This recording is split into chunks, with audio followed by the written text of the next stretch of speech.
And a woman interested in working at the library. First, you have some time to look at questions 1 to 7 on pages 109 and 110.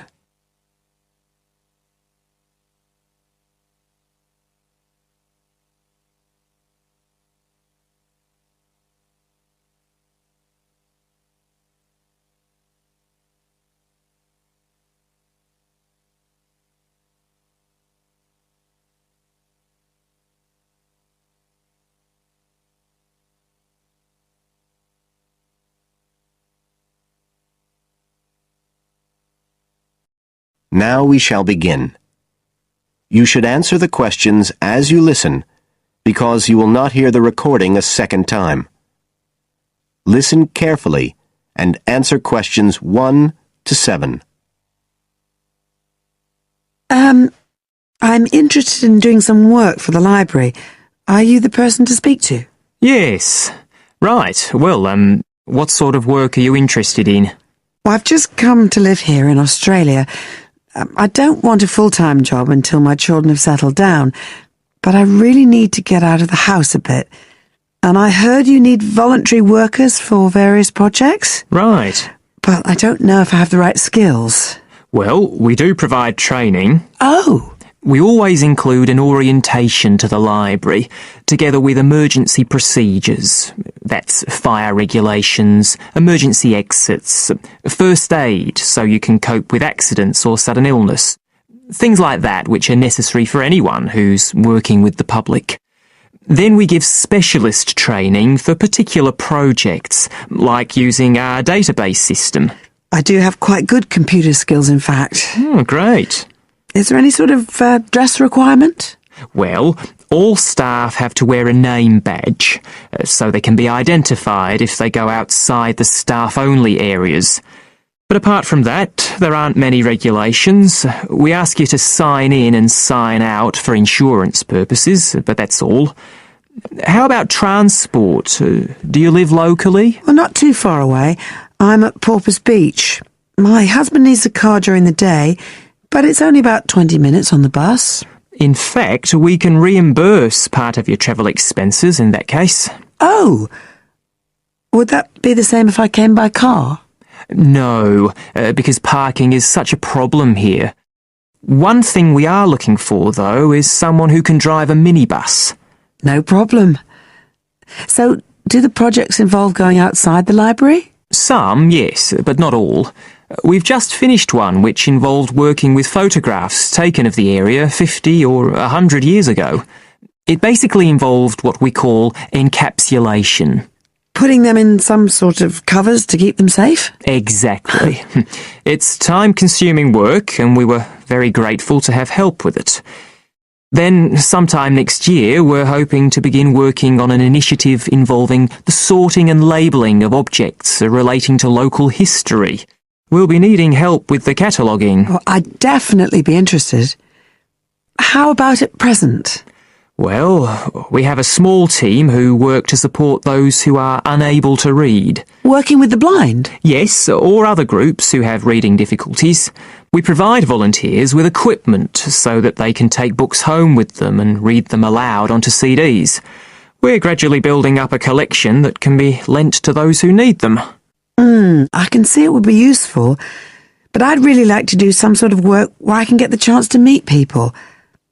How about reading stories to children? That's done by our regular staff. But we do have another project. It's a very long-established scheme which involves helping those who are unable to have direct access to the library. Oh, I noticed someone with a trolley of books when I was at the hospital last week. That sort of thing. That would have been one of ours, yes. It's one of our most popular services.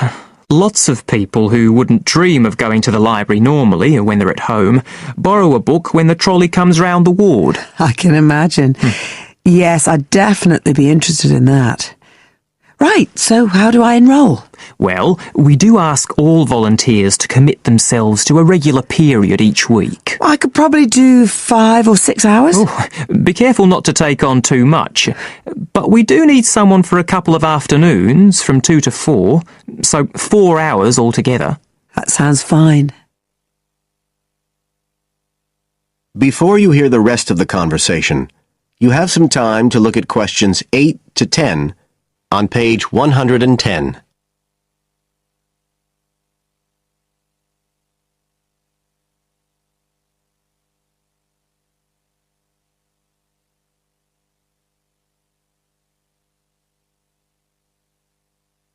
Now listen and answer questions 8 to 10.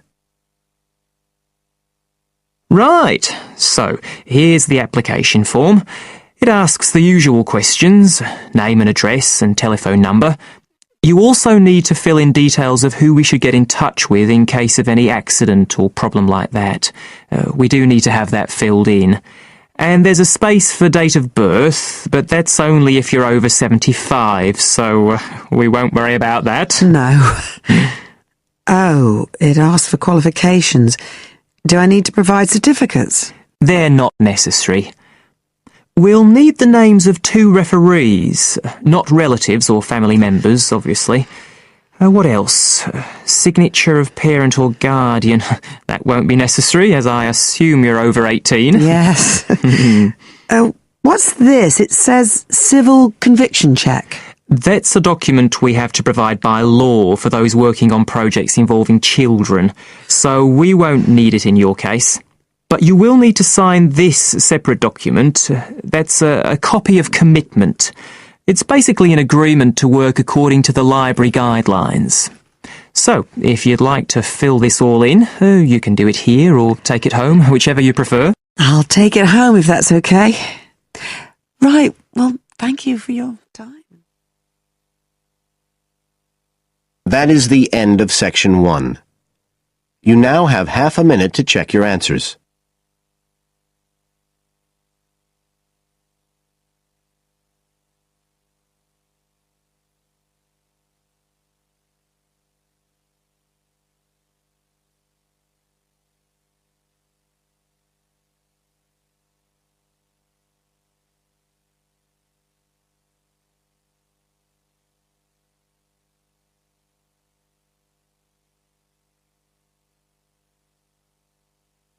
Now turn to section 2 on page 111.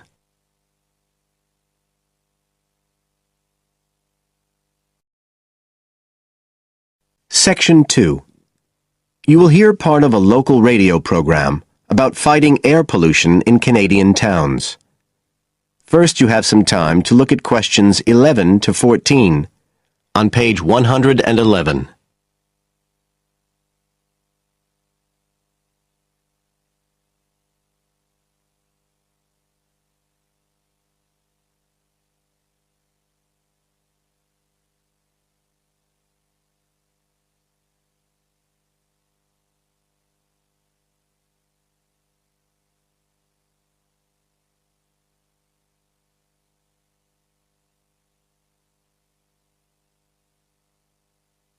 Now listen carefully and answer questions 11 to 14.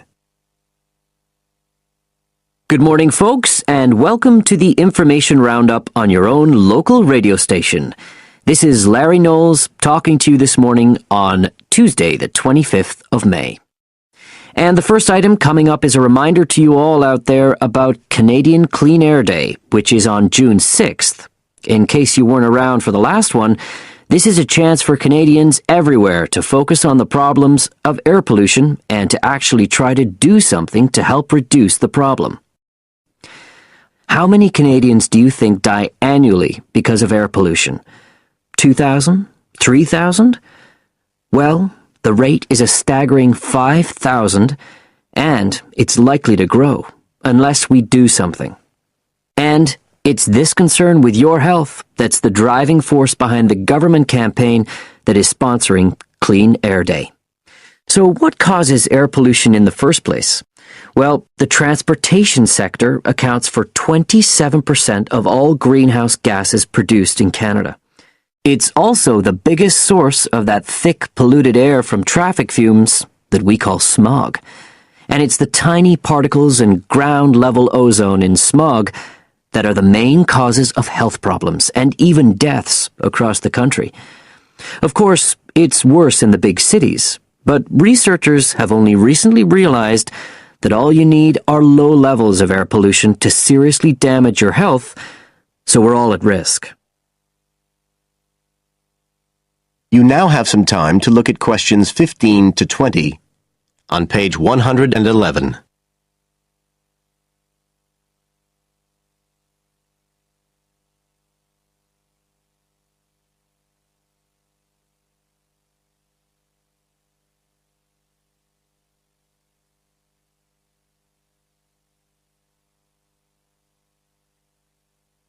Now listen and answer questions 15 to 20. So, what can we do to fight air pollution? Well, it should be pretty obvious by now that the way we get to and from work every day can have a big impact on the air we breathe. So the easiest action you can take on Clean Air Day is to accept what we call the commuter challenge and get to work on foot or by cycling for a change. If you have to use your car, try carpooling and share the drive, or better still, use public transit. If everyone tries this for just one day, you'll be amazed by the difference it can make to the air in our towns and cities. But there's more you can do to improve air quality. For example, you can plant trees. And if you don't have a garden, then you can do your bit in other ways. For instance, did you know that modern, improved wood stoves can reduce wood smoke by as much as 80 to 90%? So you can make a big difference if you upgrade the appliances you use in your home. The government is also working hard on your behalf to clean up our air. Its priority is to reduce the emissions that cause smog, and they have clear plans to get there. Last year, Canada and the United States agreed to reduce emissions on both sides of the border between the two countries, and they plan to reach their targets in the next few years. The government's also taking action to get cleaner fuels. It's already reduced the sulfur contained in gasoline, and it hopes to reach the reduction target for sulfur in diesel by next year. But the measures don't just focus on the motorist. The federal government's also working to reduce emissions from power plants and factories right across the provinces. You can find out all about government action and all the plans for Clean Air Day events. That is the end of section 2. You now have half a minute to check your answers.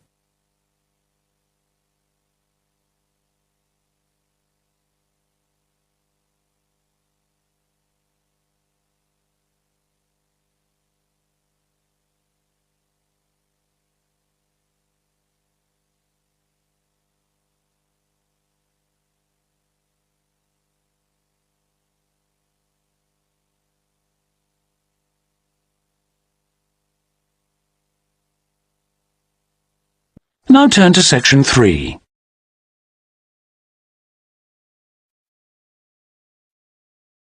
Section 3.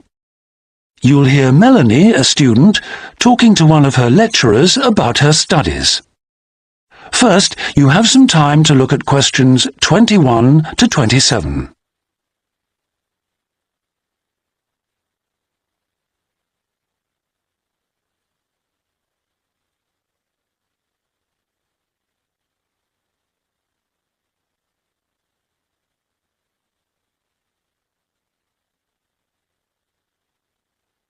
Now listen carefully and answer questions 21 to 27. Excuse me, Dr. Johnson. May I speak to you for a minute? Sure, come in. I'm Melanie Griffin. I'm taking your course in population studies. Right. Well, Melanie, how can I help you? I'm having a bit of trouble with a second assignment. And it's due in 12 days. What sort of trouble are you having? Is the assignment question a problem? Well, that's part of the problem.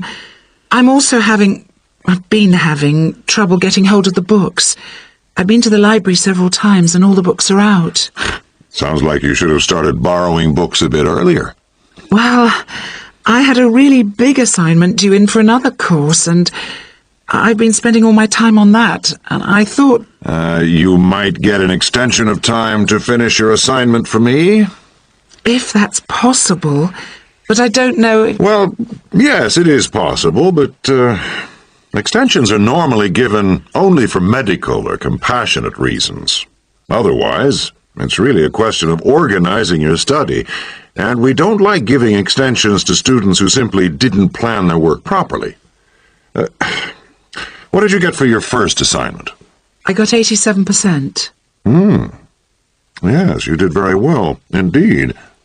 So, obviously, you can produce good work. I don't think I'll need too much extra time, as long as I can get hold of some of the important references. Well, since you did so well in your first assignment, I'm prepared to give you an extra 2 weeks for this one. So, that'll mean you'll need to submit it about a month from now. Oh, thank you. Now, what about the reading materials? Have you checked out the journal articles in the list? No, not yet. There were about 20 of them, and I wasn't sure which ones would be most useful or important. Well, they're all useful, but I don't expect anyone to read them all because a number of them deal with the same issues. Let me give you some suggestions. The article by Anderson and Hawker is really worth reading. Right, I'll read that one. You should also read the article by Jackson, but just look at the part in the research methodology, how they did it. Okay, Jackson. Got that. And if you have time, the one by Roberts says very relevant things, although it's not essential. So, okay, if it's useful, I'll try and read that one. Now, the one by Morris, I wouldn't bother with that at this stage if I were you. Okay, I won't bother with Morris. Oh, now, someone told me the article by Cooper is important. Well, yes, in a way. But just look at the last part, where he discusses the research results. And lastly, there's Forster. I can't think why I included that one. It's not bad, and could be of some help, but not that much. Before you hear the rest of the conversation, you have some time to look at questions 28 to 30.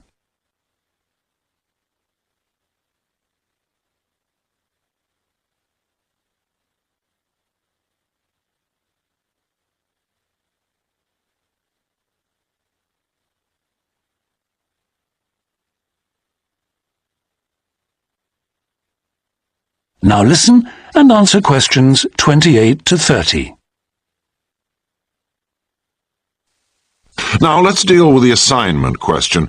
What's the problem there? It's the graph on page 2. What seems to be the problem? It's just the bar graph showing reasons why people change where they live. Well, I've got a photocopy, but the reasons at the bottom are missing. Ah, okay.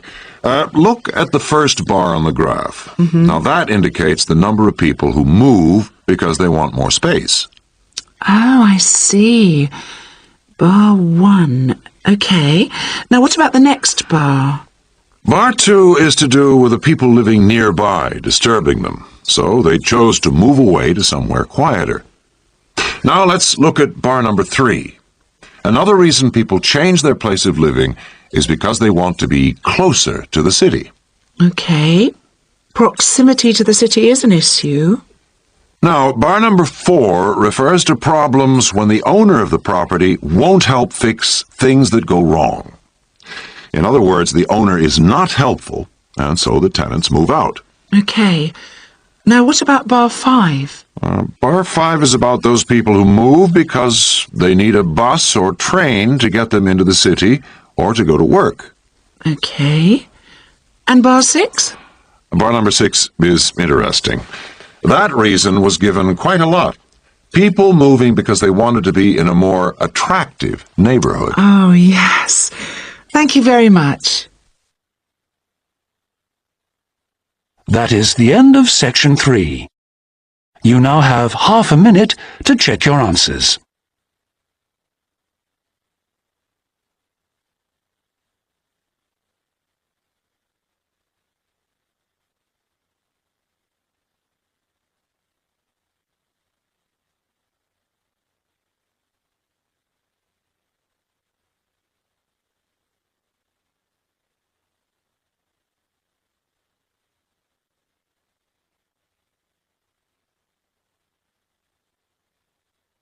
Now turn to section 4.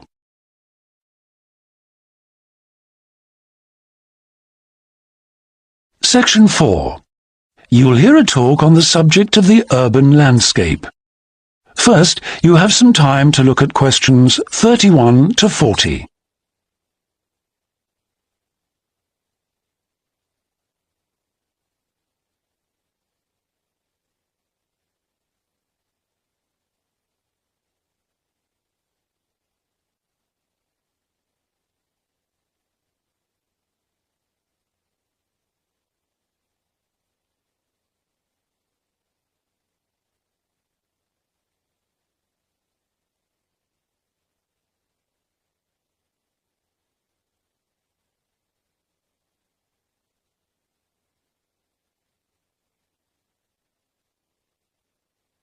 Now listen carefully and answer questions 31 to 40.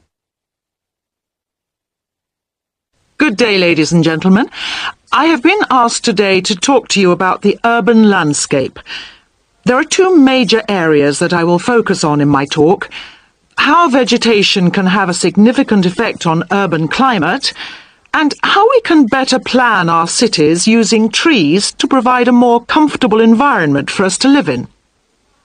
Trees can have a significant impact on our cities. They can make a city as a whole a bit less windy, or a bit more windy if that's what you want. They can make it a bit cooler if it's a hot summer day in an Australian city, or they can make it a bit more humid if it's a dry inland city. On the local scale, that is in particular areas within the city, trees can make the local area more shady, cooler, more humid and much less windy. In fact, trees, and planting of various kinds, can be used to make city streets actually less dangerous in particular areas. How do trees do all that, you ask? Well, the main difference between a tree and a building is a tree has got an internal mechanism to keep the temperature regulated. It evaporates water through its leaves, and that means that the temperature of the leaves is never very far from our own body temperature. The temperature of a building surface on a hot sunny day can easily be 20 degrees more than our temperature. Trees, on the other hand, remain cooler than buildings because they sweat. This means that they can humidify the air and cool it, a property which can be exploited to improve the local climate.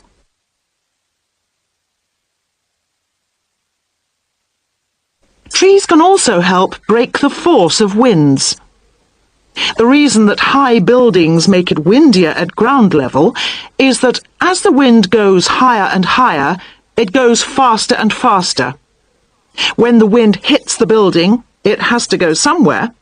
Some of it goes over the top, and some goes around the sides of the building, forcing those high-level winds down to ground level. That doesn't happen when you have trees. Trees filter the wind and considerably reduce it, preventing those very large, strong gusts that you so often find around tall buildings. Another problem in built-up areas is that traffic noise is intensified by tall buildings. By planting a belt of trees at the side of the road, you can make things a little quieter, but much of the vehicle noise still goes through the trees. Trees can also help reduce the amount of noise in the surroundings, although the effect is not as large as people like to think. Low-frequency noise in particular just goes through the trees as though they aren't there. Although trees can significantly improve the local climate, they do, however, take up a lot of space. There are root systems to consider, and branches blocking windows and so on. It may therefore be difficult to fit trees into the local landscape. There is not a great deal you can do if you have what we call a street canyon, a whole set of high-rises enclosed in a narrow street. Trees need water to grow. They also need some sunlight to grow, and you need room to put them.